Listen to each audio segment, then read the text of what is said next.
रोज संध्याकाळी आपल्याला आपल्या देवघरात रोज एक तुपाचा दिवा हा रोज लावायला हवा. मी हे तुम्हाला मागेही सुद्धा सांगितलं होतं आणि बऱ्याच जणांच्या वेगळ्या अशा कमेंटही आल्या होत्या की तूप काही परवडत नाही. पण मला सांगा, जर का तूप परवडत नसेल तर तूप परवडून घेण्यासाठी सुद्धा सेवा केली तर आपल्याला ऑपॉर्च्युनिटीज मिळतील, आपल्याला संधी मिळेल आणि कुठून ना कुठून आपण लक्ष्मी प्राप्त करून आपण देवासाठी तेवढं तर नक्कीच करू.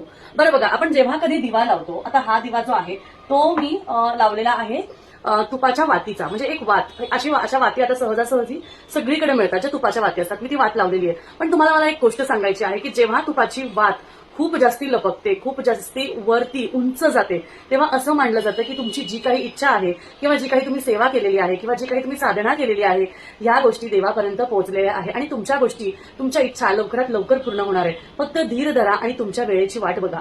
चांगल्या गोष्टी तुमच्या जवळ येणार आहे आणि स्वामी बाप्पा लवकरच आपल्या जवळ त्या गोष्टी चांगल्या पद्धतीने आणणार आहे. त्यामुळे कमीत कमी देवपूजा करण्यासाठी तरी कंजूसी करू नका. श्री स्वामी समर्थ.